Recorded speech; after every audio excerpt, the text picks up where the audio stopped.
Manalangin po tayo.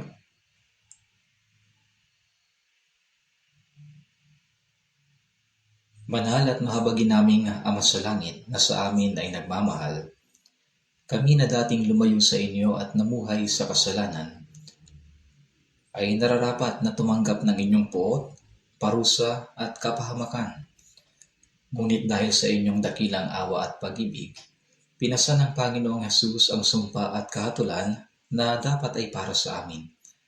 Sa pamamagitan ng pagdanak ng kanyang dugo ay nilinis ninyo ang aming mga kasalanan magpakailanman, at hindi na kami darating sa hatol at sumpa. Maraming salamat po sa inyong napakadakilang biyaya. Salamat po sa biyaya na ipinaunawa ninyo sa amin ng inyong kamanghamanghang pag-ibig at awa, upang maligtas ang aming mga kaluluwa at mamuhay kami na may walang hanggang pag-asa. Sa oras na ito, kami na mga tinubos ng mahalagang dugo ng Panginoon ay nagkakatipon upang purihin ang inyong dakilang pag-ibig at biyaya, matuto ng inyong salita at magkaroon ng banal na pagkikisama. Naniniwala kami na kasama namin kayo maging sa oras na ito. Pagmasdan po ninyo ang bawat isa sa amin at panghawakan kami sa pamamagitan ng inyong mahabaging mga kamay. Kung mayroon man po sa amin na hindi pa malinaw na nakakaunawa sa biyaya ng Diyos, buksan po ninyo ang kanilang puso upang maunawaan nila ang inyong walang hanggang pag-ibig at sila'y maligtas. At sa mga nangihina sa pananampalataya at sa mga may karamdaman sa katawan, ibigay niyo po sa bawat isa ang biyayang kinakailangan. Tulungan po ninyo kami sa natitira naming buhay para sa inyong kaluwalhatian, at hindi nagkukulang ng anuman. Tulungan niyo po kami na magamit ang nalalabi naming buhay para sa inyong kalooban. Ang mundong ito ay lalo pang nagiging magulo at napupuno ng kasalanan. Tunay na ito ay isang nakakatakot na mundo kung saan hindi namin alam kung anong maaaring mangyari sa loob ng isang araw. Sa gitna ng magulo at masamang mundong ito, kung wala ang inyong tulong, mabilis kaming mahuhulog sa tukso ng masama. Kaya panghawakan niyo po kami sa pamamagitan ng inyong biyaya, salita at kapangyarihan ng Espiritu Santo, upang sa nalalabing araw ng aming buhay ay makapamuhay kami bilang inyong mga anak na walang ikinahihiya. Sa lahat ng mga iglesia sa buong bansa at sa maraming iglesia sa buong mundo, dalangin po namin na sa kabila ng mga kahirapan ay mapanatili nila ang kanilang pananampalataya at patuloy na maipahayag ang Ebanghelyo. Sa pamamagitan ng inyong biyaya, salita at kapangyarihan ng Espiritu Santo, tulungan niyo po kaming maisakatuparan ang banal na gawain ng Diyos sa mga huling araw na ito. Panginoon na nagbibigay sa amin ng salita na aming kailangan sa tamang panahon at nagtuturo sa amin ng daan na dapat naming lakaran. Ipaunawa niyo po sa amin ang inyong salita na nais ninyong ihayag sa amin sa oras na ito. Ito po ang aming dalangin sa pangalan ng Panginoong Hesus. Amen. Buksan po natin sa Biblia sa unang Juan chapter 4. Unang Juan chapter 4,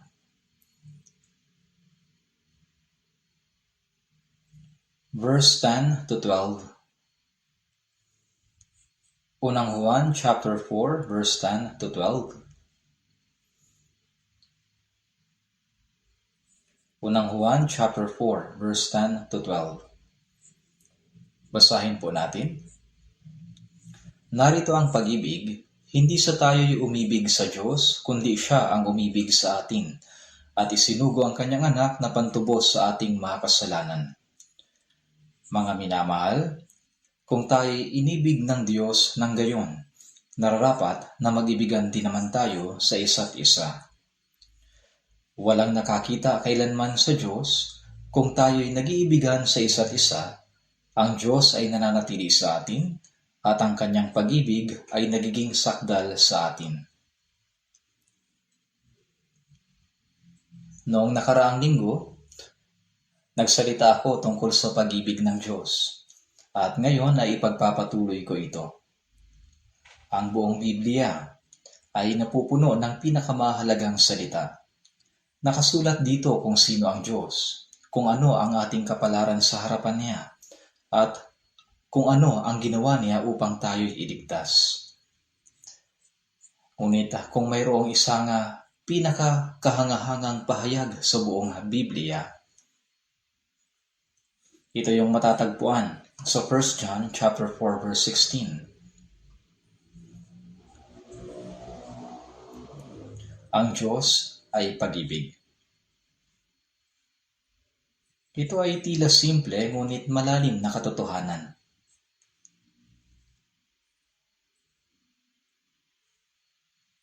Nakakita ako ng isang tao na naglagay ng malaking billboard. Ang nakasulat doon sa billboard ay, "Ang Diyos ay pag-ibig. Iniibig ka ng Diyos."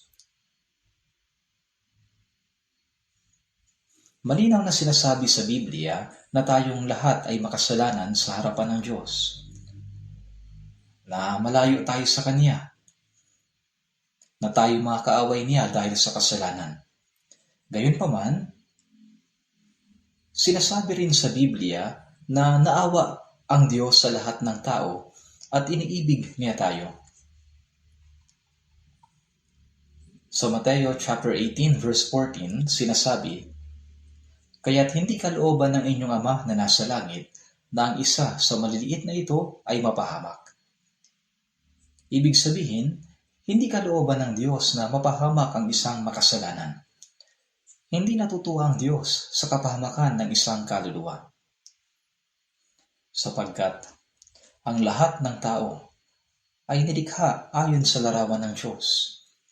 Sa awit 49:20 naman sinasabi, "Taong nasa karangalan subalit hindi nakakaunawa ay gaya ng hayop na namamatay." Ang ibig sabihin ng nasa karangalan ay itinuturing na napakahalaga.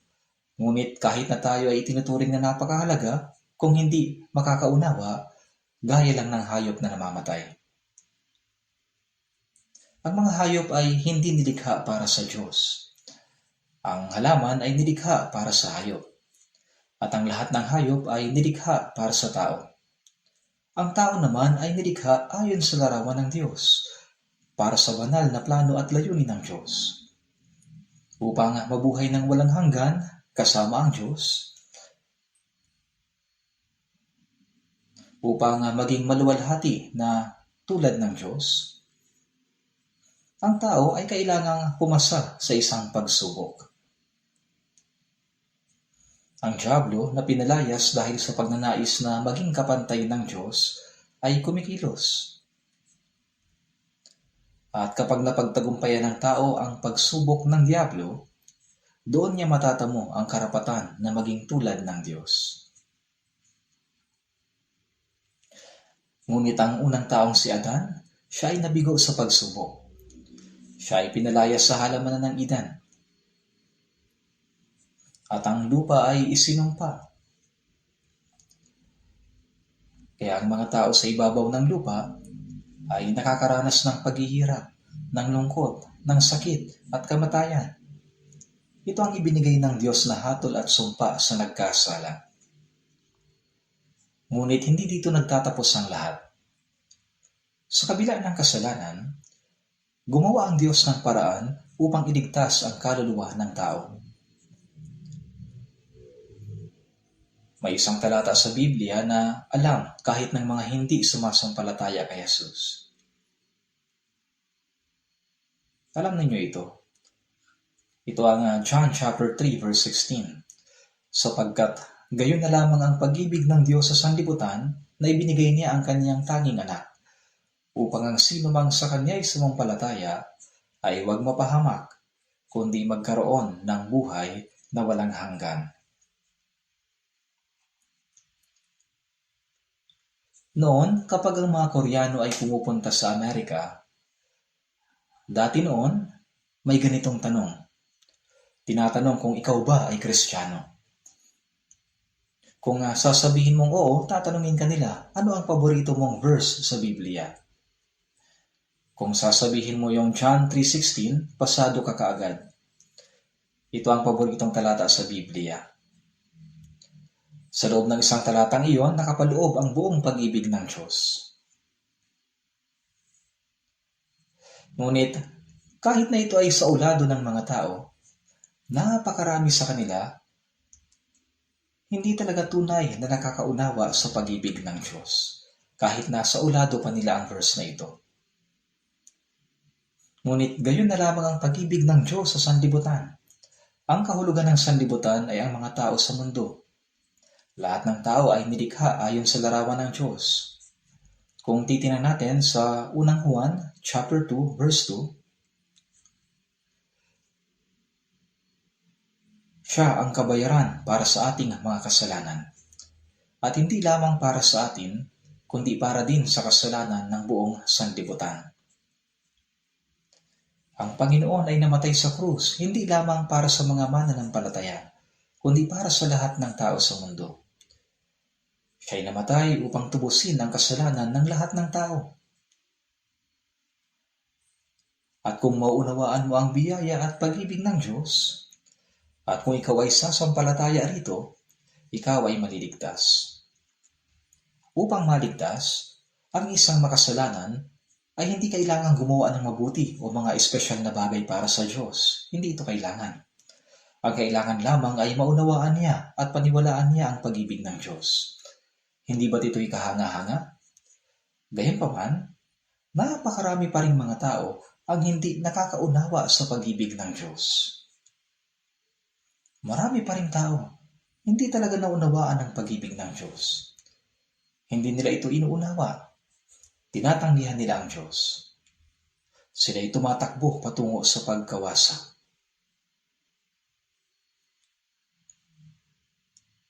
Sa ikalawang Pedro chapter 2 verse 12, sinabi, subalit ang mga taong ito ay gaya ng mga hayop na walang bait, na ipinanganak na talagang mga hayop upang hulihin at patayin. Kanilang inaalipusta ang mga bagay na hindi nila naunawaan. At kapag ang mga nilalang na ito ay nilipol, sila ay didipulin din. Ang mga hayop ay ginawa para sa tao. Maging ito man ay para kainin o gamitin para sa gawain. Gaya ng mga hayop na walang bait na ipinanganak na talagang mga hayop upang hulihin at patayin. Kung hindi kilala ng tao ang Diyos at hindi naunawaan ang biyaya ng Diyos, ang taong iyon ay gaya lamang ng hayop. Sa katunayan, sila ay mas masahol pa sa hayop. Kasi kapag namatay ang hayop, yun na ang kanyang katapusan. Subalit sa tao, ang kamatayan ay hindi pa katapusan. Mayroong paghuhukom at impyerno. Subalit tayo nakaunawa at nananampalataya sa dakilang biyaya at pag-ibig ng Diyos, hindi ba? Sa Efeso chapter 2 verse 4, sinabi, ngunit ang Diyos palibhasa ay mayaman sa awa dahil sa kanyang malaking pag-ibig sa atin. Ang kanyang malaking pag-ibig sa atin ay hindi masasukat, kaya nga may himno. Wider than the ocean, higher than the heavens, deeper than the sea. May himno na ganito. Paano natin ilalarawan ang pag-ibig na ito? Ating naunawaan ang pag-ibig ng Diyos.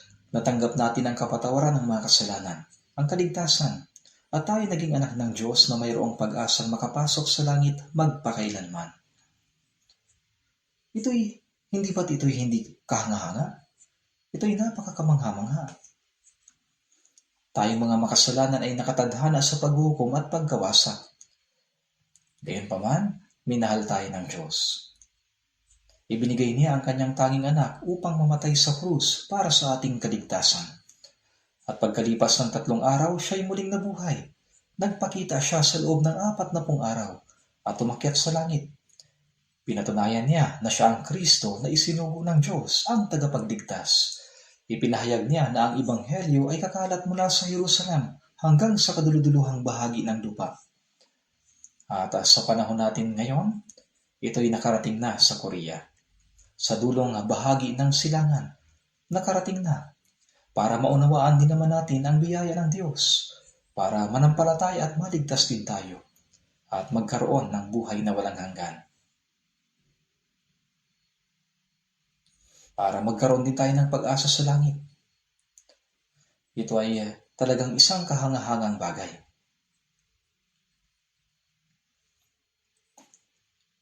Sa Hebreo chapter 2 verse 4, tinatawag itong ganito kadakilang kaligtasan. Dahil ba ito ay tinanggap natin ng walang bayad? Kaya iniisip ng ibang tao na dahil tinanggap ito ng walang bayad, iniisip nila na wala itong masyadong halaga. Pero bakit nga ba walang bayad? Sapagkat walang sino man ang kayang magbayad ng halaga nito. Kahit na mapasa iyo pa ang buong mundo, hindi mo kayang iligtas ang iyong sariling kaluluwa. Walang makakabayad. Kaya nga, Diyos mismo ang nagbayad ng kabayaran ng kasalanan. Siya mismo ang nagligtas sa atin. Ito ay napakadakilang pag-ibig. Ang taong nakaunawa sa pag-ibig ng Diyos at tumanggap ng buhay na walang hanggan at pag-asa ay mamumuhay sa nalalabi niyang buhay na hinihila ng pag-ibig ng Diyos. Sa 2 Korinto chapter 5 verse 14, sinabi, ang pag-ibig ni Kristo ang humihimok sa amin. Ang ibig sabihin nito ay para bang hinahatak at tinatangay ang isang tao.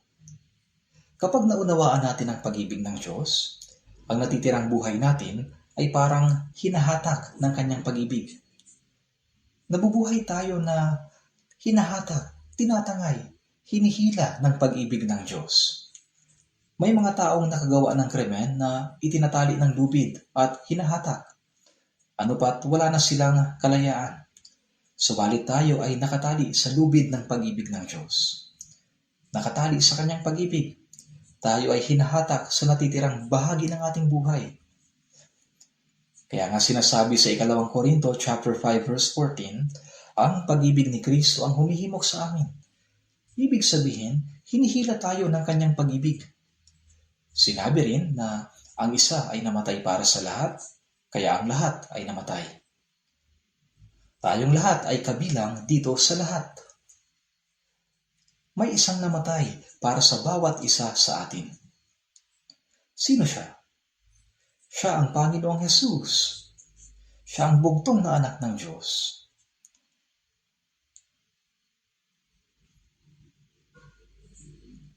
Si Jesus ay namatay para sa bawat isa sa atin. Ang Panginoong Hesus ay hindi tulad natin. Siya ay anak ng Diyos. Sinabi sa Filipos chapter 2 verse 6 na siya, bagamat nasa anyo ng Diyos, siya ay kapantay ng Diyos. Siya ang tagapaglikha.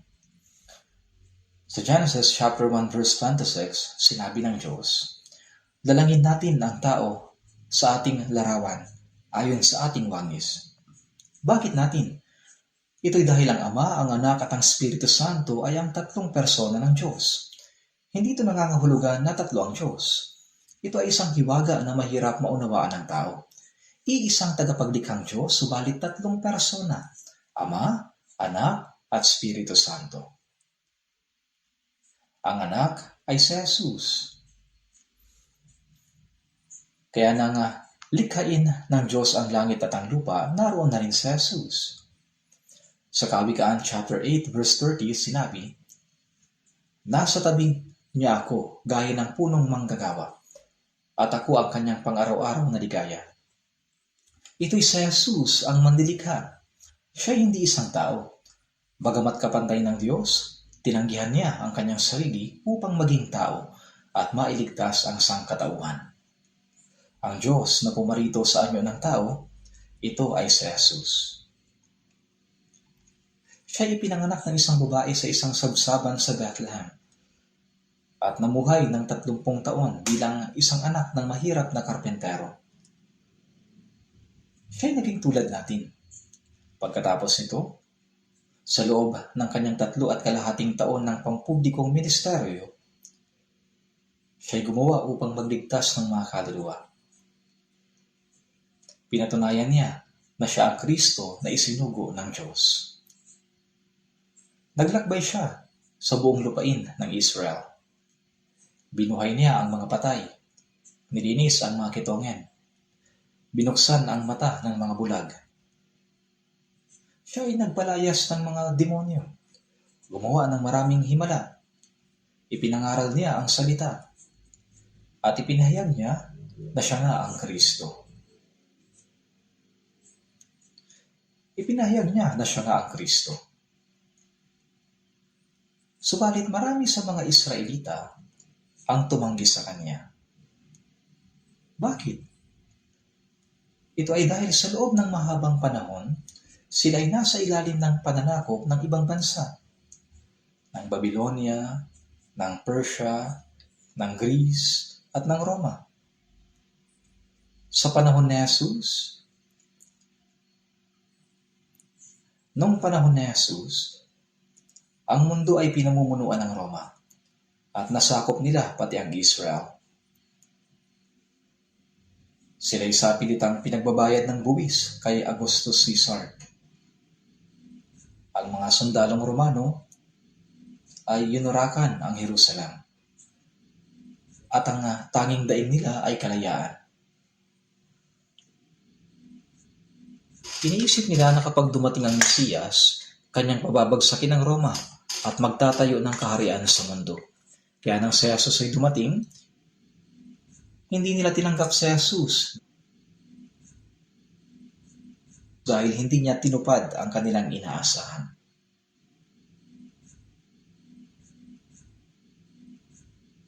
Kahit sa panahon ngayon, maraming naniniwala kay Jesus ang umaasa lamang sa mga pisikal na pagpapala.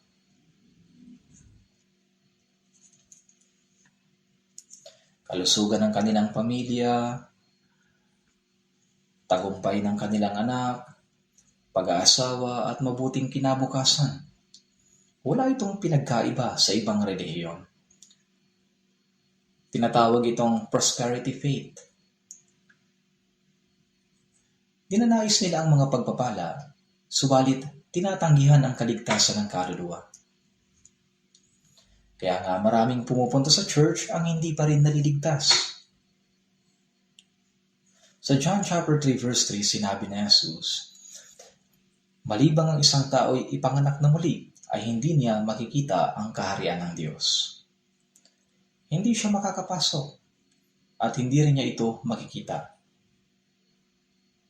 Kung hindi niya ito makikita, paano siya makakapasok?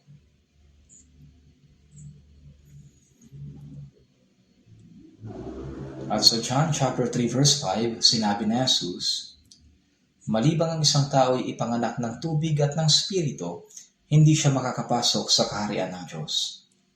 Ang nag-iisang kondisyon upang makapasok sa langit ay ito, kailangan mong maipanganak na muli. Ang ibig sabihin ng ipanganak na muli ay maipanganak ka ulit. Minsan na tayong ipinanganak ng ating mga magulang. Ito ang unang kapanganakan, ang kapanganakan ng ating katawan bilang laman at dugo. Ang ikalawang kapanganakan ay maipanganak sa pamamagitan ng Espiritu Santo. Kailangan mong maipanganak sa Diyos upang maging anak ng Diyos. Ngunit maraming tao ang hindi nakakaunawa nito. Para bang itinago ito ng Diablo. Noong natanggap ko ang kaligtasan, nang sabihin kong ako'y ligtas na, nagulat ang mga tao. Sinabi nila, ang yabang mo naman para sabihin ligtas ka na. Malalaman mo lang pag namatay ka. Mas lalo pa silang nagulat nang sabihin kong ako'y naipanganak ng muli. Nagtanong sila, paano may papanganak na muli ang isang tao? Matagal na panahon na nakakaraan, ang ibanghilistang si Billy Graham ay nagsagawa ng isang crusade sa Seoul Yodo Plaza. Ito ang kauna-unahang pagkakataon sa kasaysayan ng mundo na 1,000,000 tao ang dumalo sa isang evangelistic gathering. Noong panahon ngayon, ang Yodo Plaza ay isa lamang malawak na baganteng lugar. Hindi tulad ngayon na marami nang mayroon ng parke at iba pang pasilidad. Sa panahon ng malawakang pagtitipon, matapang na binigyang diin ni Billy Graham ang isang tanong, ipinanganak na ba kayong muli? Siya'y nagsalita ng may katapangan sa lahat ng mga tao, sa mga Kristiyano, sa mga diakono, sa mga elders, at maging sa mga pastor, na sinasabing malibang ang isang tao ay ipanganak na muli ay hindi niya makikita ang kaharian ng Diyos. Pagkatapos nito, maraming Kristiyano ang nagpasimulang magsabi na sila'y ligtas na. Subalit, kapag tinanong mo sila, kailan ka ba naligtas? Sinasabi nila, mula nang magsimula akong umatan sa church. Kapag tinanong mo ng detalyado, paikot-ikot lang ang sagot nila. Mula nang naniwala ako, naligtas na ako. Dahil ligtas na ako, kaya naniniwala ako. Malabo at hindi malinaw ang kanilang sagot. Kailangan mo nang maunawaan ng isang tao na siya ay makasalanang nakatakda sa impyerno para maunawaan niya kung bakit namatay si Jesus sa krus. Kapag ang nakilang biyayang iyon ay naunawaan at sinampalatayanan, naliligtas ang kaluluwa at nagbabago ang tao. Kaya nga sa 2 Korinto chapter 5 verse 17, kung ang sino man ay na kay Kristo, siya'y bagong nilalang. Nang maligtas tayo ay inilipat mula kay Adan patungo kay Kristo. Sa ganitong paraan, tayo ay nagiging bagong tao. Ang makasalanan ay naging matuwid. Ang taong nakatakda sa pagkawasak ay naging anak ng Diyos at tumanggap ng buhay na walang hanggan. Tingnan ninyo, ang lahat ay naging bago. Ikaw ay naging bagong nilalang. Dapat ay mayroon kang ganitong karanasan. Kung wala kang ganitong karanasan, kapag tinanong ka kung kailan ka naligtas, ang masasabi mo lang, hindi ko alam, pero meron ako nito. Hindi yan sapat. Sinasabi nila na mula noong nagsimula silang magsimba ay naniwala na sila. Naniniwala daw sila kaya natanggap na nila. At natanggap daw nila kaya naniniwala sila. Paulit-ulit lang. Pero hindi malinaw. Sa totoo lang, kapag nagtatanong ako habang nag-i-evangelize, marami ang hindi pa talaga nakakaalam kung ano ang kaligtasan. Malabo ang sagot nila. Ito'y peking kaligtasan. Napakaraming tao nagpapanggap na naligtas na sila kahit na hindi pa naman talaga. Gaano kamangamangang maunawaan ang napakadakilang biyaya at pag-ibig ng Diyos at mamuhay sa natitirang buhay bilang Kristiyano. Mga kapatid, hindi ko alam kung paano niyo tinitingnan ang pagiging ligtas. Dahil ba sa ito ay ibinigay ng walang bayad? Iniisip ng iba na hindi ito ganoon kahalaga? Ganun ang iniisip ng marami. Sa mundong ito, ang madalas na ipinapamigay ng libre ay mga bagay na hindi mahalaga. Subalit napakaliit na bagay lang ba na maligtas ang kaluluwa? Yung tao nga dating alipin ng Diablo ay naging anak ng Diyos. Ang taong dating papunta sa impyerno ay naging mamamayan ng langit. Ito ba ay isang maliit na bagay lamang?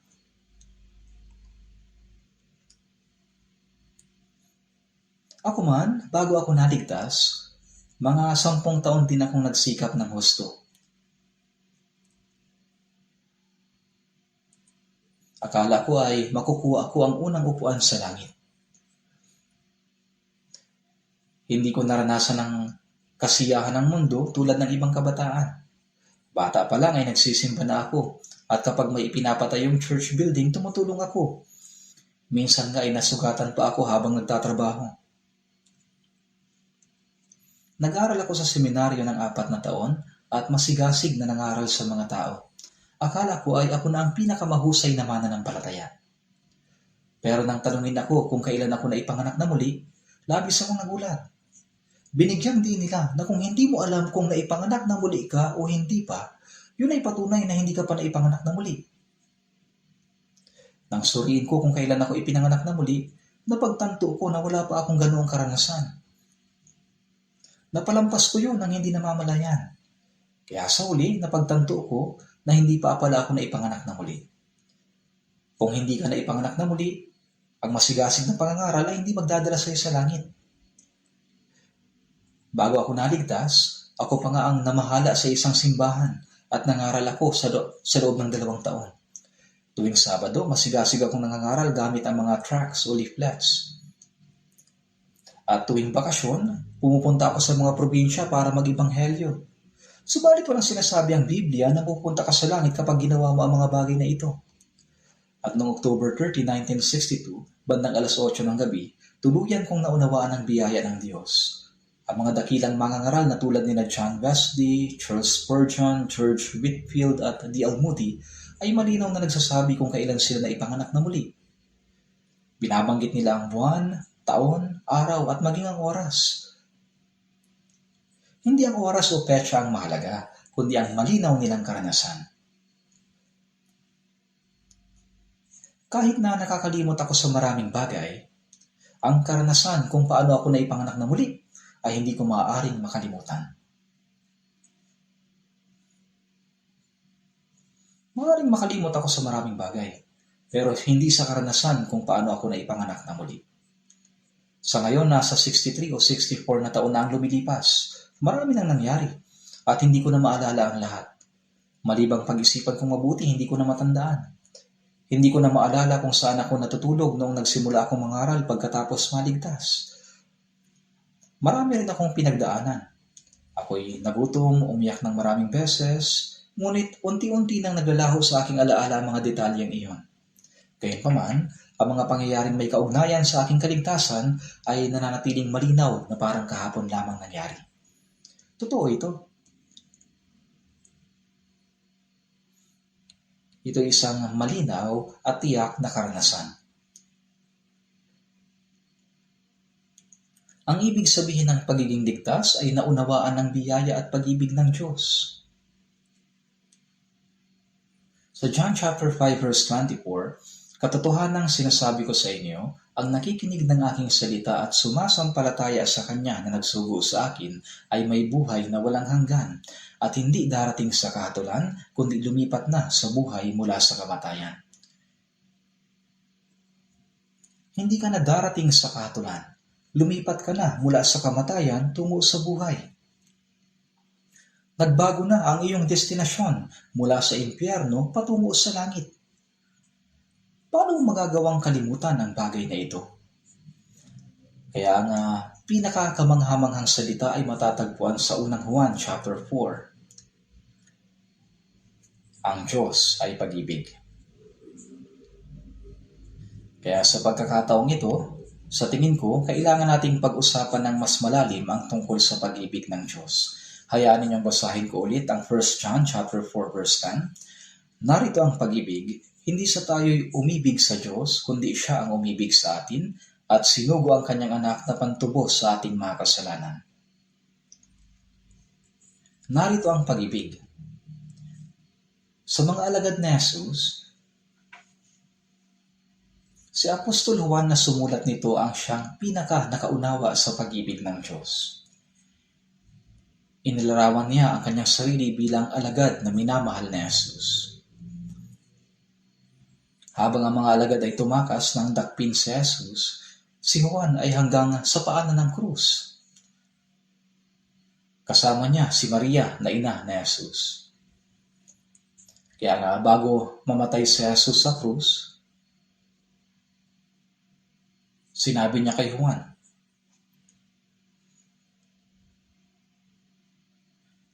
Juan, narito ang iyong ina. At kay Maria, sinabi niya, Babae, narito ang iyong anak. Sa ilalim ng krus, si Juan at si Maria ay binigyan ng bagong relasyon bilang ina at anak. Kaya sinasabi na si Apostol Juan ay nag-alaga kay Maria sa loob ng mahabang panahon. Siya ay taong tumanggap ng pag-ibig ng Panginoon.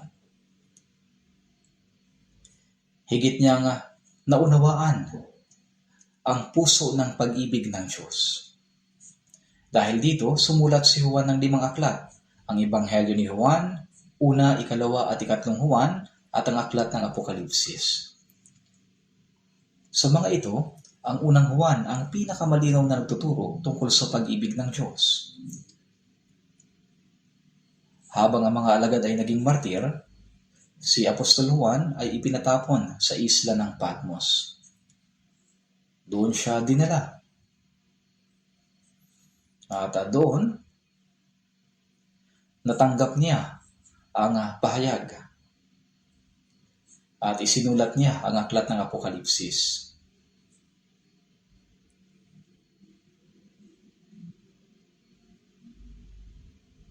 Si Juan ay nabuhay ng mahabang panahon.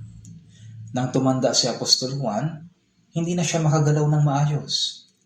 At habang humihina ang kanyang katawan, ang kanyang sinasabi ay, Mga kapatid, magmahalan kayo sa isa't isa. Sinasabi na madalas niyang binabanggit ang salitang pag-ibig. Kaya dito rin sa unang Juan chapter 4 verse 10 makikita natin. Narito ang pag-ibig. Hindi sa tayo'y umibig sa Diyos, kundi siya ang umibig sa atin. At sinugo ang kanyang anak na pantubos sa ating mga kasalanan.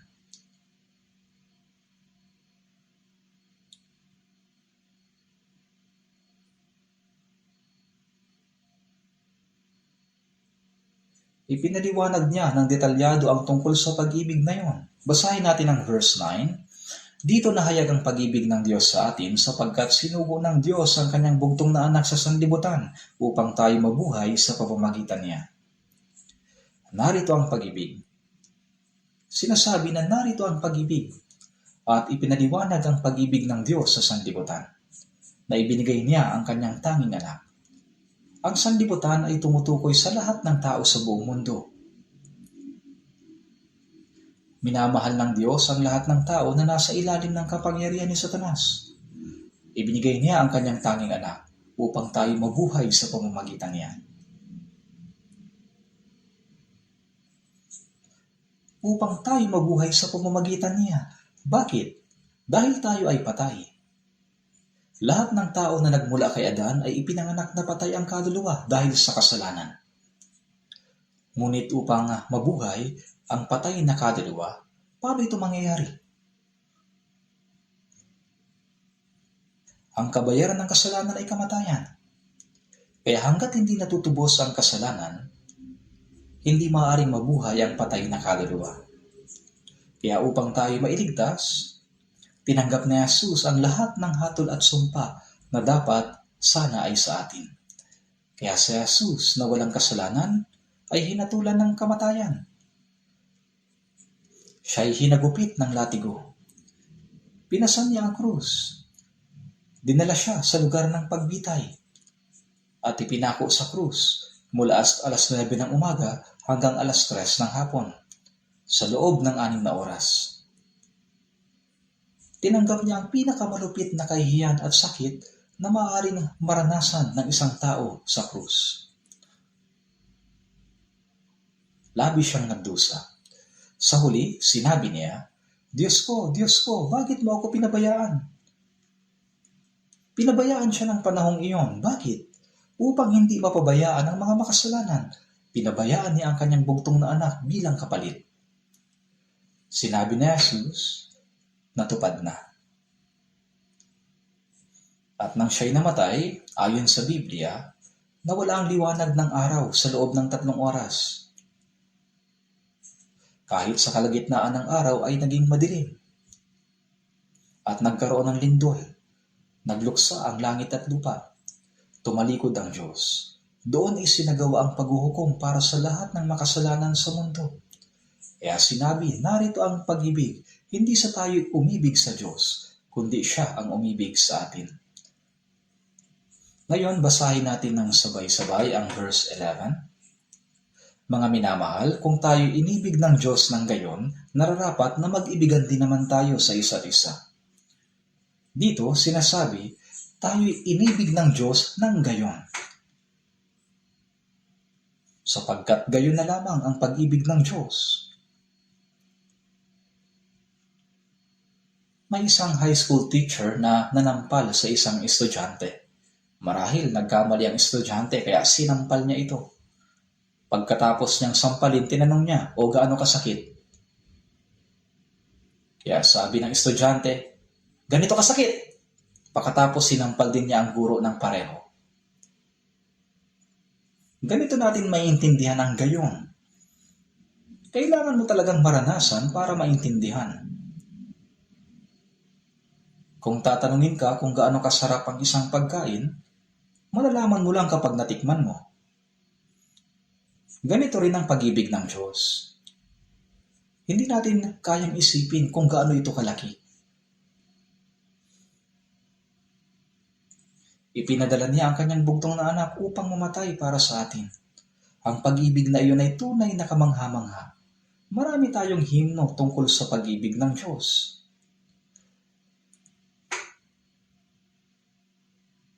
Kanina, nagpuri din tayo sa kanyang pag-ibig. The love of God is greater far than tongue or pen can ever tell. It goes beyond the highest star and reaches to the lowest hell. Ang gawa ng Diyos na nagpatawad sa ating mga kasalanan ay napakadakila. Kaya nga ang kaligtasan na tanggap natin ay tinatawag na ganito kadakilang kaligtasan. Ito'y tinatawag na ganito kadakilang kaligtasan. Talagang hindi lang sapat na sabihing dakila, napakadakila nito. hindi natin lubos maisip kung gaano kadakila ang kaligtasan ito. Could we with ink the ocean fill and wear the skies of parchment made? Kung ang langit ay gagawing isang papel at ang dagat ay tinta, hindi ito sasapat upang maisulat ang pag-ibig ng Diyos. Kahit gamitin mo ang tubig dagat para isulat sa langit ang lahat ng tungkol sa pag-ibig ng Diyos, kulang pa rin ito. Tila parang exaggeration, pero totoo ito. Kung lalo mong pagninilayan ang pag-ibig ng Diyos, lalo kang mamamangha. Kung tayo inibig ng Diyos ng gayon, nararapat na mag-ibigan din naman tayo sa isa't isa. Ngayon, sinabi ni Jesus, kung paanong minahal ko kayo, magmahalan din kayo sa isa't isa. Kung paanong minahal ako ng Ama, ay gayon din naman minamahal ko kayo. Manatili kayo sa aking pagmamahal. Nararapat na mag-ibigan din naman tayo sa isa't isa.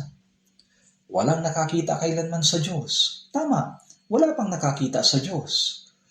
Subalit si Jesus ang pagpapakita ng hindi nakikitang pag-ibig ng Diyos. Si Jesus ang mismong larawan o anyo ng pag-ibig ng Diyos. Ang kanyang kapanganakan, buhay, kamatayan, at muling pagkabuhay, ang tunay na nagpapakita kung gaano tayo kamahal ng Diyos. Sa pamamagitan ni Jesus, makikita natin ang pag-ibig ng Diyos. Walang nakakita kailanman sa Diyos. Kung tayo nag-iibigan sa isa't isa, ang Diyos ay nananatili sa atin at ang kanyang pag-ibig ay nagiging sakdal sa atin. Sinasabi na kung tayo nag-iibigan sa isa't isa, ang Diyos ay nananatili sa atin. Ang mga salitang ito ay kahanga-hanga. Nasaan ba ang Diyos ngayon? Ang Diyos ay nasa kanila na nagmamahalan sa isa't isa. Sa mga taong nakaunawa sa pag-ibig ng Diyos na nag-iibigan sa isa't isa. Kung paanong minahal ako ng Ama, gayon din naman minamahal ko kayo. Manatili kayo sa aking pagmamahal. Kung paanong minahal ko kayo, magmahalan din kayo sa isa't isa. Kung paanong minahal ng Diyos Ama ang kanyang bugtong na anak, sa ganoong pag-ibig minahal tayo ni Jesus. Minahal niya tayo hanggang sa kamatayan. Kapag ang isang tao ay nakaunawa sa pag-ibig ng Diyos at naligtas ang kanyang kaluluwa, ang ebidensya ng kaligtasan ay ang pag-ibig sa isa't isa. Ang pag-ibig sa kapwa ay patunay na naiintindihan natin ang pag-ibig ng Diyos. Nasaan ba ang Diyos? Nasa mga taong umiibig sa isa't isa.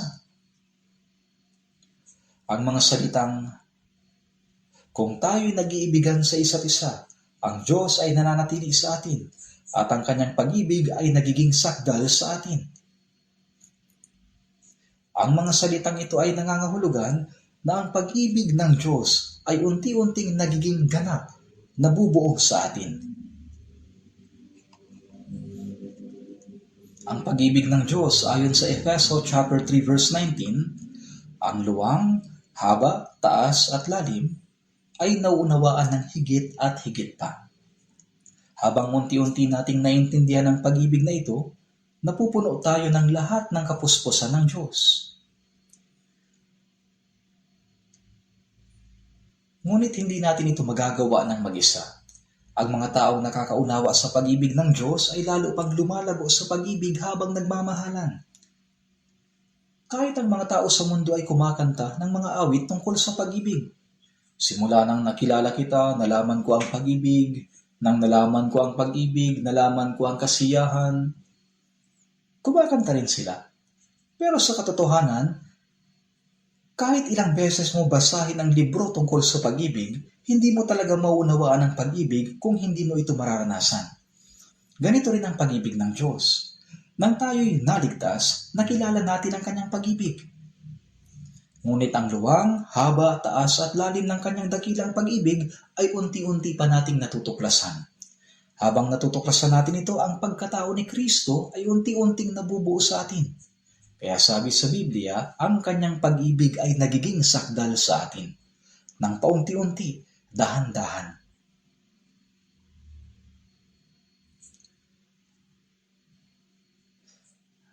Kaya nabubuo ang pagkatao ni Jesus sa atin.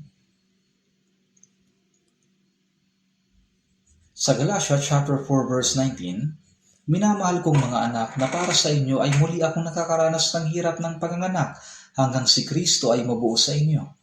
Dito ang salitang muli ay mahalaga.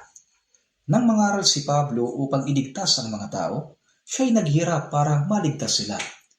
Ngayon, kahit na ang mga taga-Galacia ay naligtas na, hindi pa rin maayos ang kanilang pamumuhay bilang Kristiyano.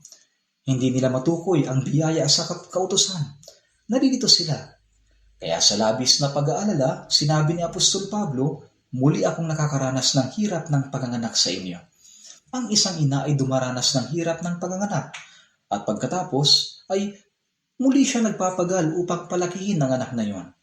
Ang magulang ay nag-aalala sa kanilang mga anak sa buong buhay nila kahit na mayroon na silang asawa. Patuloy silang nag-aalala habang sila'y buhay pa. At gaya ng isang mahusay na ama, gusto rin ng magulang na maging mahusay ang kanyang mga anak tulad niya. Sinabi ni Jesus sa Matthew chapter 5 verse 48, "Kaya't kayo maging sakdal gaya ng inyong ama sa langit na sakdal." Ang Diyos ay sakdal o perpekto. Pero paano magiging ganap ang tao tulad ng Diyos? Hindi sinasabi ng Diyos na tularan natin siya ng kalahati lang. Kung ang isang ama ay mahusay, gusto niyang tularan ng anak niya ang pagiging mahusay niya. Kaya ang larawan ni Kristo ay dapat na patuloy na mabuo sa atin, sa ating puso, pag-iisip, pananalita, at mga kilos. Dapat ay higit at higit pa tayong maging tulad ng Panginoon. At sa muling pagdating ng Panginoon, maging ang ating hamak na katawan ay magbabagong anyo na katulad ng sa Kanya. Kaya naman, sa unang Korinto chapter 13, ito'y kilala bilang chapter of love. Ang pag-ibig ay inilarawan at ipinaliwanag mula sa verse 4 hanggang 7. Ang pag-ibig ay matiisin at magandang loob. Ang pag-ibig ay hindi maiinggitin o mapagmalaki o hambog, hindi magaspang ang kilos, hindi nito ipinipilit ang sariling kagustuhan, hindi mayayamutin, hindi nagtatala ng mga pagkakamali, hindi ito natutuwa sa masasamang gawa, kundi natutuwa sa katotohanan, pinapasa ng lahat ng bagay, pinaniniwalaan ng lahat ng bagay, inaasahan ng lahat ng bagay, tinitiis ang lahat ng bagay. Bakit sa napakakomplikadong paraan inilarawan ang pag-ibig? Sapagkat ito mismo ang pagkatao ni Kristo. Anong uri ba ng tao si Jesus? Dapat nating malaman na ang unang Korinto chapter 13 verse 4 to 7 ay naglalarawan sa kanyang pagkatao, at yun ay ang pag-ibig. At sa Galatia chapter 5 verse 22, ang bunga ng Espiritu ay, ano ang una sa siyam na mga bunga? Ito ay ang pag-ibig. Ang bunga ng Espiritu ay pag-ibig. Ang Espiritu Santo ay dumating sa mga taong naligtas. At kapag lumalago ang ating pananampalataya, ibig sabihin, tayo ay unti-unting nagiging katulad ni Kristo. Ngunit kung may mga tao na nagsasabing matagal na silang naligtas, pero napupuot pa rin sa isa't isa, naiinggit sa isa't isa, nagsisiraan, nakikipagtalo, makikita ba sa taong iyon ang tunay na anyo ng isang Kristiyano? Hindi. Hindi ba? Sa unang Korinto chapter 3 verse 1, makikita natin na nang pumunta si Pablo sa Korinto at nangaral, maraming tao ang naligtas at nabuo ang iglesia sa Korinto. Ngunit sinabi ni Apostol Pablo na kayo'y makalaman pa. Sinabi niyang, ako'y hindi makapagsalita sa inyo na tulad sa mga taong espiritual, kundi sa mga laman, tulad sa mga sanggol kay Kristo. Kahit ilang taon na ang lumilipas, kapag ang anak ay isip bata pa rin at hangal, sasabihin ng magulang, kailan ka ba lalaki? Habang ang bata ay nagkakaedad at lumalaki, mas lalo silang nagiging matibay at maaasahan, hindi ba?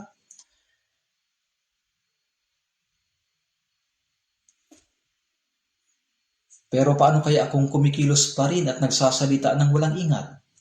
Kaya naman, kapag nabuo na sa atin ang pagkatao ni Kristo, pinapasa natin ang lahat ng bagay, pinaniniwalaan ang lahat ng bagay, inaasahan ang lahat ng bagay, tinitiis ang lahat ng bagay. Ganito ang katangian ni Kristo. Ganito ang anyo ng isang Kristiyano. Ang katangian ni Kristo ay patuloy na paunti-unting nabubuo sa atin.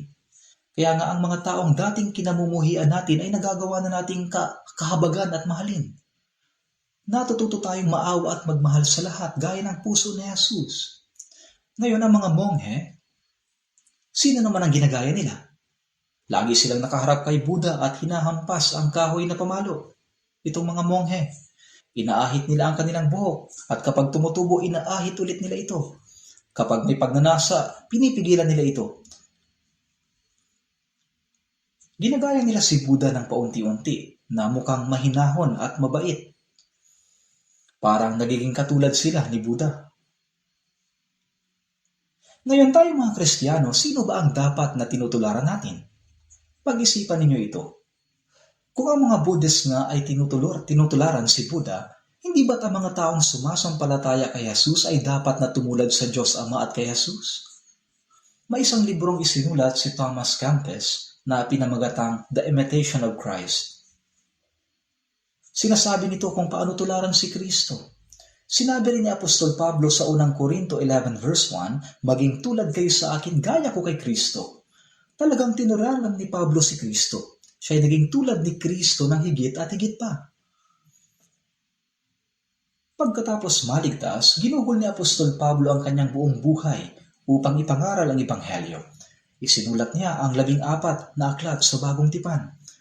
Ipinangaral niya ang Ebanghelyo hanggang sa pugutan siya ng ulo sa Roma. May ginawa bang mali si Apostol Pablo? Wala. Sa Galatia chapter 6 verse 17, sinabi niya, taglay ko sa aking katawan ang mga bakas ng paghihirap ni Jesus. Si Jesus ang anyo ng Diyos na ipinakita sa atin. Kaya nga sa Juan 14:9, ang nakakita sa akin ay nakakita sa Ama. Subalit nang umalis si Jesus, ang kanyang anyo at pagkatao ay ipinakita sa buhay ni Apostol Pablo. Si Kristo ay nahayag sa pamamagitan ng katawan at buhay ni Pablo. Kaya nga maging tulad kayo sa akin gaya ko kay Kristo. Ngayon, tayo din ay dapat na unti-unti at patuloy na maging tulad ng Panginoon. Ang lahat sa atin ay dapat na maging gaya ng sa Panginoon. Ang ating pananalita, pag-iisip, pagkilos, pag-uugali, at maging ang layunin ng ating buhay. Dapat tayo maging tulad ng Panginoon. Tingnan natin sa unang Pedro chapter 1 verse 8. Unang Pedro chapter 1 verse 8. Unang Pedro chapter 1 verse 8.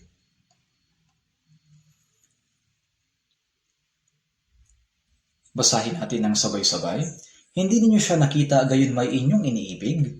Bagamat ngayon ay hindi ninyo siya nakikita, gayon may inyong sinasampalatayanan.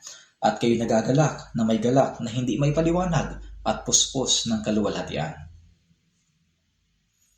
Hindi ninyo siya nakita, gayon may inyong iniibig.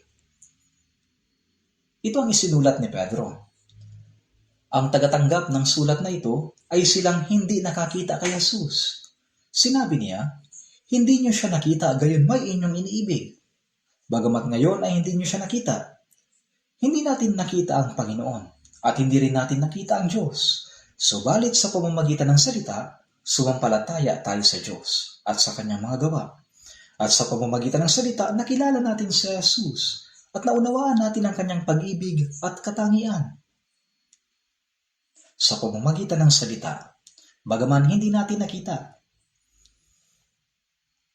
Kaya sa Hebreo chapter 12 verse 2, sinasabi, pagmasdan natin si Jesus na siyang nagtatag at nagpasakdal ng ating pananampalataya. Ibig sabihin, si Jesus ang nagtatag ng ating pananampalataya at siya rin ang patuloy na nagpapalago sa atin. Pagmasdan natin si Jesus. Parang isang pintor na naglalagay ng modelo sa harapan niya at iginuguhit ito sa isang canvas.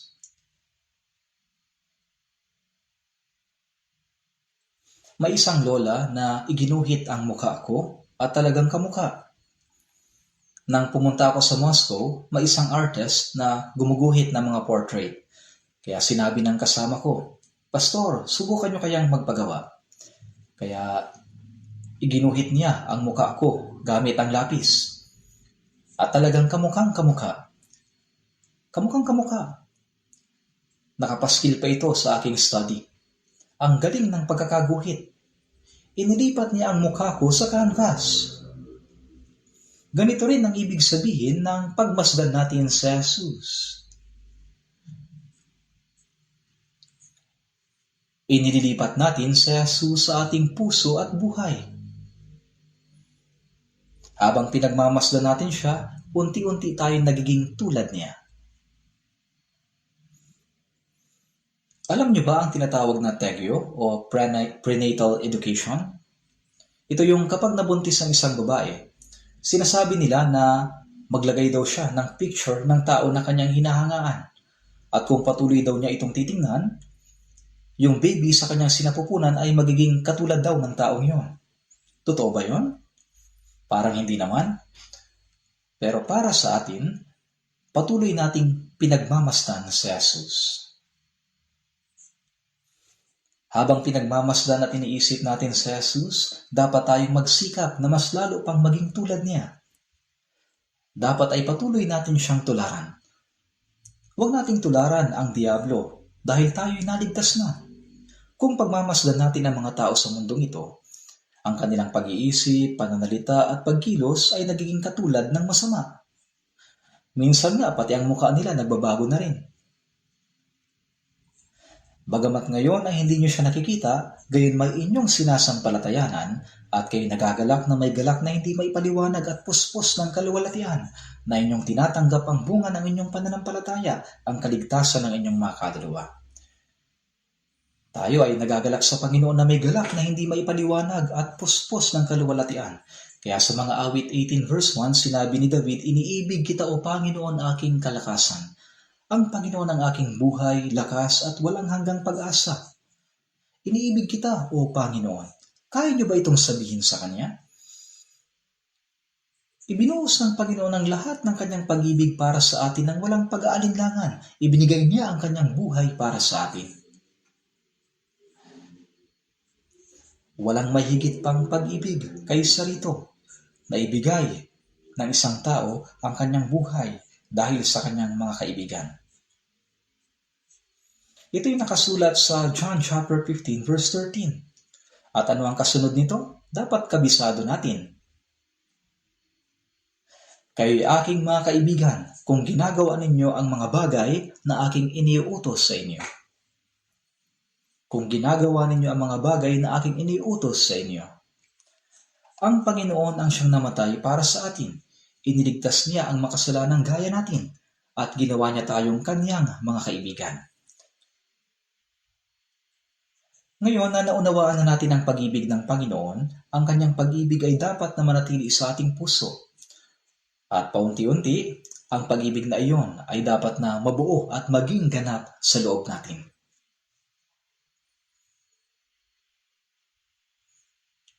Kahit sa mga mag-asawa, sa simula, ang kanilang pag-ibig ay emosyonal at pisikal.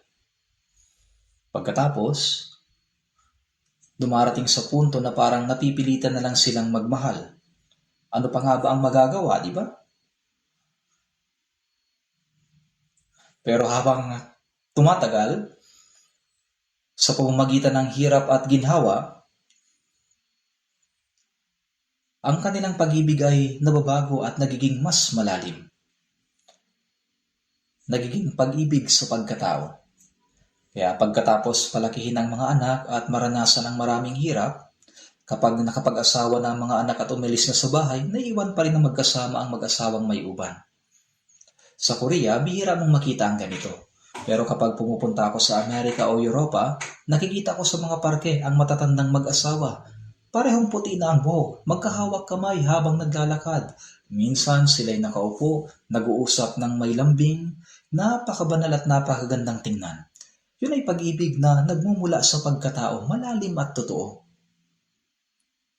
Kaya iniibig kita, o Panginoon, aking kalakasan. Dahil sa iniibig natin ng Panginoon, ano ngayon ang dapat nating gawin? Iniibig kita o Panginoon, aking kalakasan.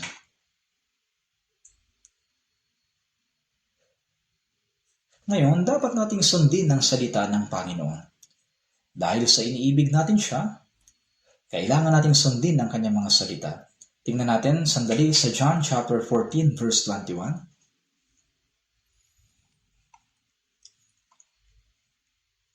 John chapter 14 verse 21.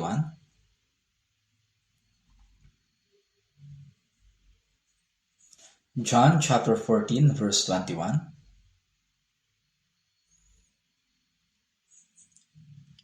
Verse 21, basahin po natin. Siyang mayroon ng aking mga utos ay tinutupad ang mga iyon, at siyang nagmamahal sa akin, at ang nagmamahal sa akin ay mamahalin ng aking Ama, at siya'y mamahalin ko, at iahayag ko ang aking sarili sa kanya. Sinabi ni Jesus, siyang mayroon ng aking mga utos, at tinutupad ang mga iyon, ay siyang nagmamahal sa akin. Siyang umiibig sa Panginoon ay sumusunod sa kanyang mga utos. Tama?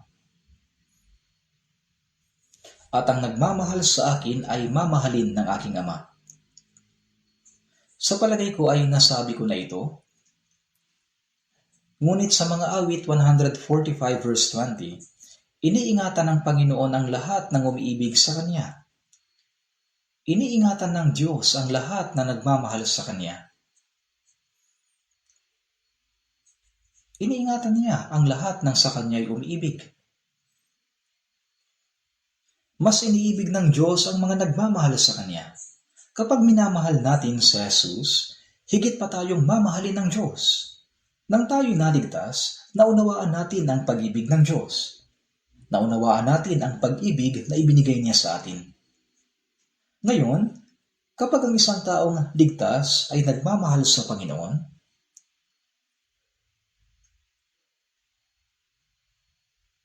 ipapakita sa kanya ng Diyos ang higit pang pag-ibig.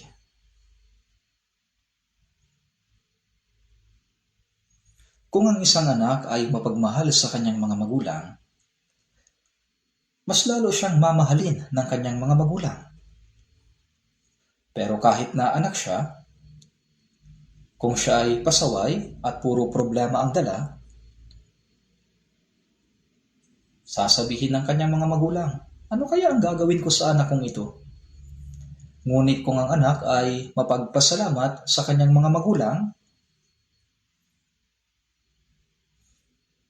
at sinusubukang suklian ang biyaya ng kanyang magulang, mas mamahalin siya ng kanyang mga magulang. Sa Malakias chapter 3 verse 17, kaawaan ko sila na gaya ng isang tao na naawa sa kanyang anak na naglilingkod sa kanya. Ibig sabihin, mas pinahalagahan ng Diyos ang mga anak na sumusunod sa kanya. Mas pinapahalagahan ng Diyos ang mga anak na sumusunod at naglilingkod sa kanya. Natural lang ito. At ang nagmamahal sa akin ay mamahalin ng aking Ama. Ang taong nagmamahal sa Diyos ay lalo pang iibigin ng Diyos. At inihahayag ni Jesus ang kanyang sarili sa kanila ng higit at higit pa. Kaya sa ganitong paraan, mas lalo nating nakikilala ang Panginoon. Natututo tayo tungkol sa Panginoon habang minamahal natin siya at sinusunod ang kanyang mga salita. Pero kung wala kang pag-ibig sa Panginoon at hindi ka naman sumusunod sa Kanya, matututo ka ba kung makikinig ka lang ng Biblia? Hindi. Kailangang mabuo ang ating pagkatao. Ang pagkatao na tulad ni Kristo. Halimbawa, may isang tao na bumili ng libro na ang pamagat ay Paano Maging Mahusay na Driver. Kaya pinag-aralan niya at isinaulo ang mga nakasulat sa libro. Kaya sa tingin nyo, mahusay na ba siyang driver dahil sa ulado? Siyempre hindi. Bakit? Abay kailangan pa rin niyang mag-practice sa totoong buhay, magmaneho, pasulong at paatras, iparada ang sasakyan, at masanay sa mga biglaang sitwasyon o emergency. Lahat ng ito ay bahagi ng pagiging mahusay na driver. Hindi mo ito matututunan kung puro pagbabasa ka lang. Kailangan mong aktwal na paandarin ang makina. At kapag may hadlang o problema, doon mo rin matututunan kung paano ang mabilis at tamang pagkilos sa pamamagitan ng mga karanasan. Mula 1975 ay nagmamaneho na ako, kaya halos 50 years na akong nagmamaneho ng sasakyan. Talagang gustong-gusto ko ang pagmamaneho, parang sports ito sa akin. Nang pumunta ako sa Seoul, nagmaneho ako mag-isa mula Seoul hanggang Busan. Ang dala ko ay ang maliit na sasakyang Hyundai Pony. Ito yung unang model. Nagmaneho ako hanggang Gohong sa Jeollanam-do. Nagkaroon ng pagtitipon doon. At nagmaneho rin ako pabalik. Gustong gusto ko hanggang ngayon ang pagmamaneho. Pero ngayon hindi na ako pinapahawak ng manibela. Kaya wala na akong oras para magmaneho. Kaya anong magagawa ko? Kahit na nakikiusap ako sa kanila, ayaw nilang ipahawak sa akin ang manibela. Nang nakaraang taon, kailangan kong mag-renew ng lisensya. Kung hindi ko ito gagawin, mag-expire ang aking lisensya. Kaya naisip ko kung kailangan ko pa ba ito o hindi na. Medyo nalungkot ako sa ideya na wag na. Kaya sa huling araw, nag-renew ako ng lisensya. At hanggang ngayon, meron pa rin akong lisensya. Gusto ko pa rin magmaneho pero hindi ko alam kung paano sisimulan. Minsan, habang nagmamaneho mag-isa, muntik na akong mamatay dahil nadulas sa nagyayelong kalsada. Nadulas din ako sa maulang kalsada. Pero sa lahat ng ito, matututo ka mula sa karanasan, di ba? Habang sumusunod tayo sa salita ng Panginoon, mas lalo natin siyang nakikilala. At higit na iniibig ng Panginoon ang gayong mga tao. Kung susubukan mong mag-aaral ng Biblia, ngunit kung wala namang pag-ibig o pagsunod sa Panginoon, hindi mo kailanman matututunan ang salita. Hindi mo talaga maintindihan. Basahin po natin ang John chapter 14, verse 23 to 24. Sumagot si Jesus sa kanya, "Kung ang isang tao ay nagmamahal sa akin, ay kanyang tutuparin ang aking salita, at siya'y mamahalin ng aking Ama, at kami lalapit sa kanya, at kami gagawa ng tahanang kasama siya. Ang hindi nagmamahal sa akin ay hindi tumutupad ng aking mga salita, at ang salitang inyong narinig ay hindi akin, kundi sa Amang nagsugo sa akin." Sinabi ni Jesus, "Kung ang isang tao ay nagmamahal sa akin, ay kanyang tutuparin ang aking salita." Ano ang ebidensya na minamahal natin ang Panginoon? Ito ay ang pagtupad sa kanyang mga salita. Kung sinasabi mo lang na, "Iniibig kita, Panginoon, na aking kalakasan," pero hindi ka naman sumusunod, anong silbi ng sinasabi mo? Tuwing Mother's Day, ang mga bata ay umaawit ng Mother's Day song. Sinasabi nila sa kanilang awit, "Mataas ang langit, pero may mas mataas pa. Ang biyaya ni Ina na nagduwal at nagpalaki sa akin. Mas mataas kaysa langit, mas malawak kaysa dagat." Kumakanta sila, magaling silang kumanta. Pero pag uwi ng bahay, kung hindi sila sumusunod at nagiging pasaway, minamahal ba talaga nila ang kanilang ina? Ang kantang iyon ay nagiging kasinungalingan na lamang. Kung pag uwi ng bahay ay nagiging pasaway din lang naman sila, madalas po nating inaawit sa himno, "I love you more than before." Pero sasabihin ng Panginoon, talaga bang mas minamahal mo ako kaysa dati? Gusto ng Panginoon na mahalin natin siya. Alam niyo ba? Ang Panginoon na nagmamahal sa atin ay nagnanais din na mahalin natin siya. Kaya sa John chapter 21 verse 15, lumapit ang muling nabuhay na Jesus sa kanyang mga alagad at tinanong si Pedro. Si Pedro ay matapang na nagsabi noon na kahit na mamatay ay hindi niya itatanggi ang Panginoon. Pero bago pa man matuyo ang laway sa kanyang bibig, 3 beses niyang itinanggi si Jesus. Isipin niyo kung gaano ang hiya niya sa harapan ng Panginoon. Alam na Jesus ang lahat. Kaya tinanong niya si Pedro, "Minamahal mo ba ako ng higit kaysa mga ito?" Sinabi niya sa kanya, "Opo, Panginoon. Nalalaman mo na minamahal kita." Sinabi ni Jesus sa kanya, "Pakainin mo ang aking mga kordero." Pagkatapos, tinanong niya ulit si Pedro ng parehong tanong at pareho rin ang sagot ni Pedro. Tinatanong tayo ng Panginoon sa ganitong paraan. Bago si Jesus namatay at muling nabuhay, si Pedro ay hindi pa lubos na naniniwala. Bagaman nagpahayag siya sa kanyang bibig ng pananampalataya, hindi pa niya lubos na naunawaan na si Jesus ang Kristo. Ngunit nang makita niya si Jesus na muling nabuhay, nawala ang lahat ng pagdududa at mula noon ay tunay niyang inibig ang Panginoon. Alam niyang ikinaila ko siya noon at alam niyang minamahal ko siya ngayon. Nalalaman mo na minamahal kita. Sinabi sa kanya ni Jesus, pakainin mo ang aking mga tupa. Tinatanong din tayo ng Panginoon ng parehong tanong. Anong isasagot mo? Nalalaman mo minamahal kita. Gaano mo ako minamahal? Hanggang langit at lupa. Higit pa sa aking magulang. Higit pa sa aking anak. Higit pa sa lahat ng bagay. Ikaw ang aking pinakamamahal. Ganito dapat ang sagot natin. Sa Juan chapter 15 verse 13, walang mahigit pang dakilang pag-ibig kaysa rito na ibigay ng isang tao ang kanyang buhay dahil sa kanyang mga kaibigan. Isipin niyo ito. Kung may isang kaibigan na namatay para iligtas ka, yan ang pinakamataas na uri ng pagmamahal. Ganoon ang ginawa ng Panginoon para sa atin. Namatay siya upang iligtas tayo mula sa ating mga kasalanan. At ngayon, gaano ba natin siya kamahal? Kaunti lang? Minsan lang? Pag naaalala? Minsan, kaunting pag-ibig lang ang binibigay natin sa Kanya. Sa Mateo chapter 22, sinabi ni Jesus sa mga salitang ito, Guro, alin ba ang dakilang utos sa kautusan? Ibigin mo ang Panginoon mong Diyos ng buong puso mo, ng buong puso mo at ng buong pag-iisip mo. Hanggang saan ba natin dapat mahalin ng Diyos? Ibigin mo ang Panginoon mong Diyos ng buong puso mo, ng buong kaluluwa mo, at ng buong pag-iisip mo. Bakit? Dahil minahal tayo ng Panginoon ng buong puso, buong lakas, buong kalooban, buong buhay niya. Kaya ang hinihingi ng Panginoon sa atin ay ganoon ding pag-ibig na kapalit. Isipin mo, kung naglagay ka sa isang tao ng 1,000,000 at sinabi mo, makikisuyo, pakitago muna hanggang mamayang gabi.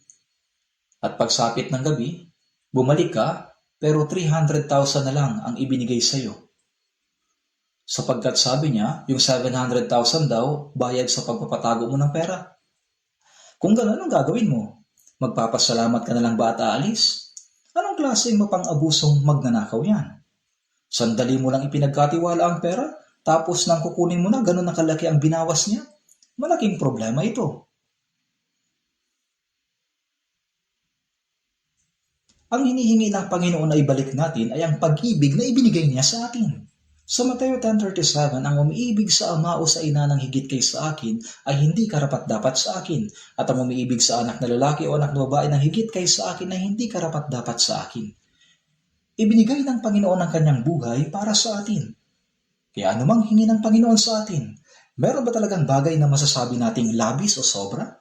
Dapat din nating mahalin ang Panginoon ng buong puso, buong kalooban, buong lakas, buong buhay natin. Hinihingi ng Panginoon ng mga bagay na ibinigay na niya sa atin. May hinihingi ba ang Panginoon na hindi niya naibigay? Siya ay nagmahal sa atin hanggang sa kamatayan at ibinigay niya ang lahat. At tayo, kung paminsan-minsan lang umiibig sa Kanya o nagpapakita lang ng kaunting pagmamahal kapag gusto natin, hindi yan sapat. Tulad ng sinabi sa 2 Timoteo chapter 3 verse 2, maibigin sa kanilang sarili, maibigin sa salapi, maibigin sa kalayawan, sa halip na sa Diyos. Ito'y pagtataksil. Hindi ito dapat na mangyari. Kung ang isang tao ay nagmamahal sa akin ay kanyang tutuparin ang aking mga salita. Kaya dapat tayong sumunod sa Kanya, lalo tayong mamahalin ng Diyos Ama. Iba ang kanyang pagmamahal sa atin noong tayo naligtas, at iba rin ang kanyang pagmamahal sa mga taong sumusunod sa Kanya. Mas minamahal ng Diyos ang mga tao na masunurin sa Kanya. Kapag maraming anak, may mga anak na masunurin at may anak na pasaway. Sino ang mas minamahal mo? Siyempre, mas minamahal mo ang masunuring anak. Hindi ito may iwasan. Gusto mong ibigay ang lahat sa anak na masunurin. Pero sa pasaway na anak na hindi nakikinig, ayaw mong magbigay kapag humihingi siya. Naiisip mo, hindi ka sumusunod, pero humihingi ka. Ganito ang nangyayari. Ang hindi nagmamahal sa akin ay hindi tumutupad ng aking mga salita. At ang salitang inyong narinig ay hindi akin, kundi sa Ama na nagsugo sa akin. Kaya ang taong naligtas At tunay na nagmamahal sa Panginoon ay dapat na sumunod sa kanyang mga salita. Ang pagsunod ang patunay na mahal natin ang Panginoon. At sa awit 91 verse 10, kayong nagmamahal sa Panginoon, kamuhian ninyo ang kasamaan. Ang kasamaan ay nagmumula sa Diablo. Sa pananalangin, sinabi sa Mateo 26:41, kayo maging handa at manalangin upang hindi kayo madaig ng tukso.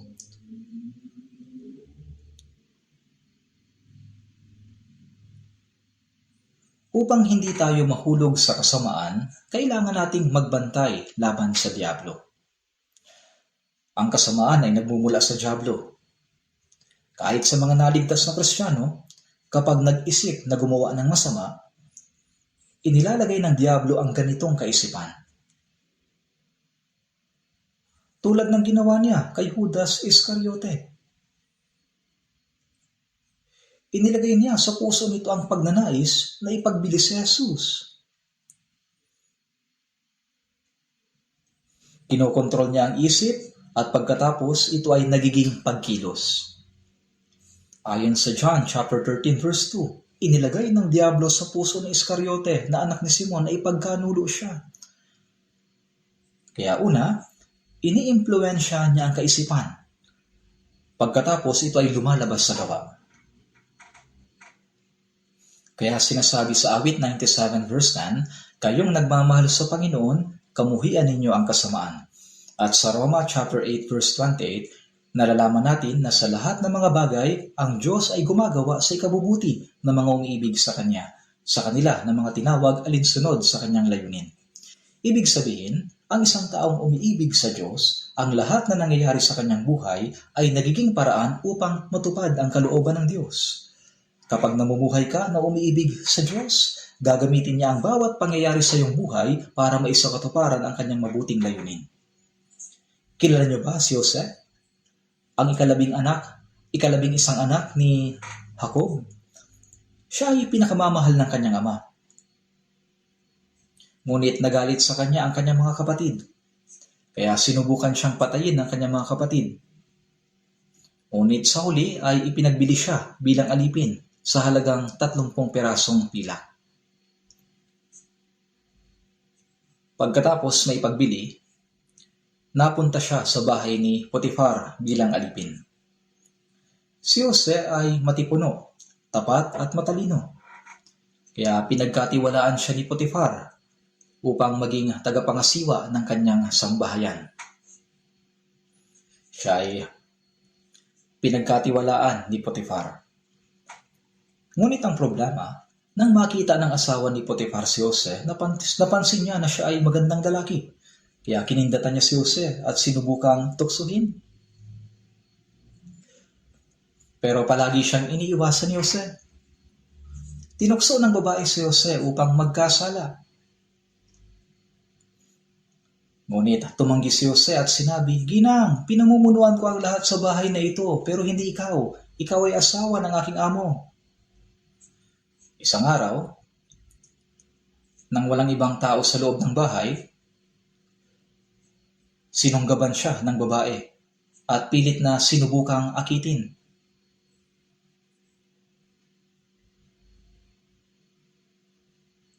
Kaya iniwan ni Jose ang kanyang kasuotan at siya ay tumakbong palayo. Siya ay sinunggaban, pero iniwan ni Jose ang kanyang kasuotan. Kinagabihan, pag-uwi ni Potifar, sinabi ng babae, Ginawa mong alipin ang hamak na taong ito, ngunit sinubukan niya akong gahasain.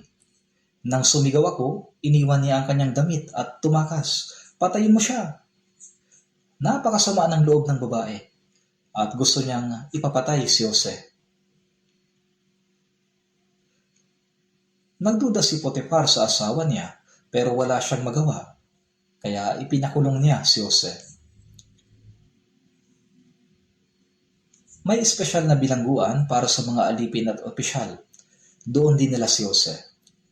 Ikinulong siya kahit na wala naman siyang kasalanan. Sa bilangguan ay may 2 nakakulong na opisyal. Ang isa ay punong panedero at ang isa ay punong tagapagdala ng kopa ng hari. At ang dalawang ito ay parehong nagkaroon ng panaginip. Pagkatapos, ipinaliwanag ni Jose ang kahulugan ng kanilang mga panaginip. Sa punong panadero, sinabi niya, ang 3 kaing ay 3 araw. Sa loob ng 3 araw, itataas ng paraon ang iyong ulo at ibibitin ka sa isang punong kahoy at kakainin ng mga ibon ng iyong laman. At sa tagapagdala ng kopa, sinabi niya, ang 3 sanga ay 3 araw. Sa loob ng 3 araw, itataas ng paraon ang iyong ulo at ibabalik ka sa iyong katungkulan. At ibibigay mo ang kopa ni Paraon sa kanyang kamay, gaya ng karaniwang dati mong ginagawa nang ikaw ay kanyang katiwala. At nangyari nga ang gaya ng ipinaliwanag ni Jose. Ang isa ay pinalaya pagkaraan ng 3 araw, at ang isa naman ay ibinitin. Pagkaraan ng ilang panahon, nagkaroon ng 2 panaginip ang hari, ngunit hindi niya maintindihan ang kahulugan nito. Ang mga panaginip ay tila may kakaibang mensahe, kaya tinipon niya ang lahat ng tao sa Ehipto na marunong magpaliwanag ng panaginip, pero wala ni isa mang makapagsabi ng kahulugan. Pagkatapos, naalala ng tagapagdala ng kopa si Jose, kaya sinabi niya sa hari, nung ako'y nasa bilangguan, may isang binatang marunong magpaliwanag ng panaginip. At nangyari ang lahat ng ayon sa kanyang sinabi. Sinabi ng hari, talaga ba? Dalhin mo siya rito. Kaya dinala nila si Jose sa harap ng hari at ipinaliwanag niya ang kahulugan ng mga panaginip. Alam naman ninyo ang kwentong ito.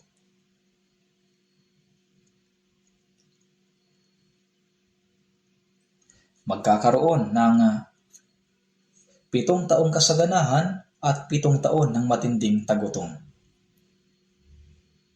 Ipinakita ito ng Diyos sa kanya. Pagkatapos ay sinabi ng hari kay Jose, makakakita kaya tayo ng isang taong kagaya nito na kinakasihan ng Espiritu ng Diyos?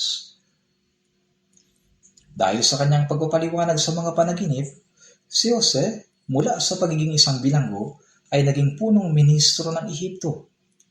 Sinabi ng hari sa Genesis 41:40, ikaw ang magiging pinuno sa aking bahay, at ayon sa iyong salita ay susunod ang aking buong bayan.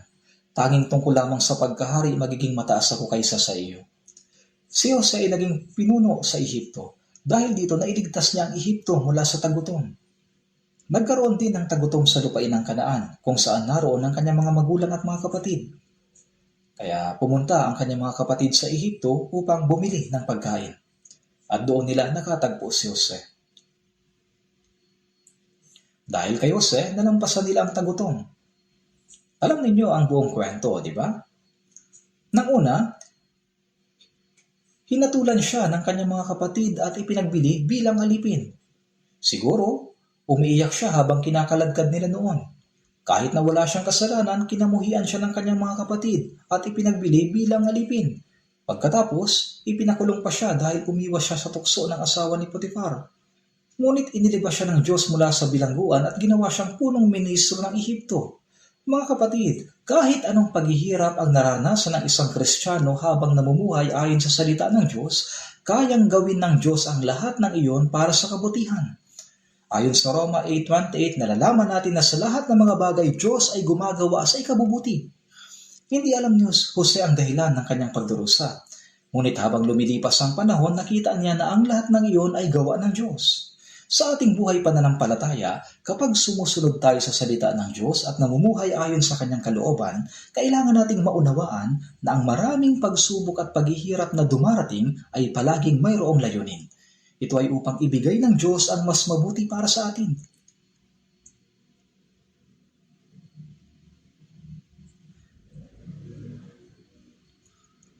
Tingnan natin ang isa pang talata sa Biblia. Roma chapter 8. Roma chapter 8, verse 35 to 37.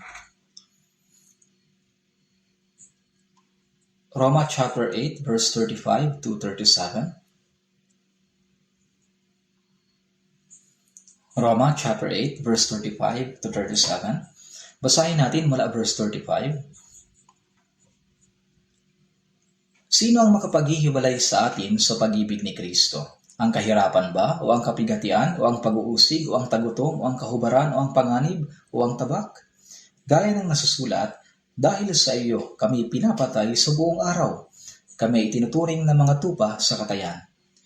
Ngunit sa lahat ng mga bagay na ito, tayo'y higit pa sa mga nagtatagumpay sa pamamagitan niya na sa atin ay umibig. Kung minamahal natin ang Panginoon, sino ang makapaghihiwalay sa atin sa pag-ibig ni Kristo? Ang kahirapan ba? O ang kapigatian? O ang pag-uusig? O ang tagutom? Ang tagutom ay pagkalam ng sikmura. Ang kahubaran ay walang damit. Panganib, maraming kapahamakan. Tabak ba? Kahit naputulin pa ang ating ulo, hindi matitinag ang ating pag-ibig kay Kristo. Ngunit sa lahat ng mga bagay na ito, tayo higit pa sa mga nagtatagumpay sa pamamagitan niya na sa atin ay umibig. Ang lahat ay kayang mapagtagumpayan ng pag-ibig. Kaya ang pag-ibig ng mga naligtas na Kristiyano sa Panginoon ay napakalakas.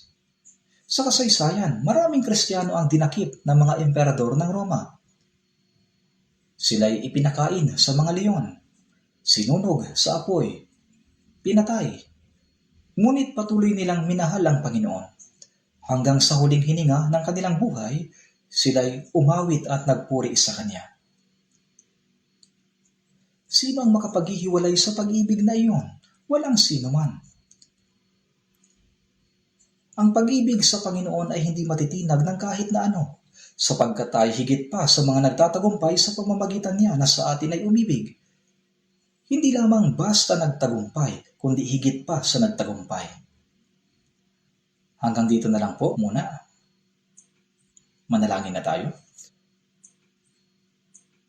Mahabagin naming Diyos Ama na sa amin ay nagmamahal, nang kami ay hindi pa nakakakilala sa inyo, nang kami ay lumihis sa inyo at namuhay ayon sa aming laman, nahabag kayo sa amin at minahal ninyo kami. At ang Panginoong Hesus ay namatay para sa amin. Iniligtas kami at ibinigay sa amin ang buhay na walang hanggan at pag-asa. Salamat po sa dakilang biyaya na ito. Ngayon, tunay naming iniibig ang Panginoon. Ang aming buong puso at buong buhay ay nagnanais na ibigin lamang ang Panginoon at mamuhay ayon sa Kanyang kalooban. Mangyari po na hawakan ninyo ng mas matibay ang aming mga kapatid sa pamamagitan ng inyong biyaya at patnubayan sila upang mabuhay para sa inyong kalooban at kaluwalhatian. Dalangin po namin ito sa pangalan ng Panginoong Hesus. Amen.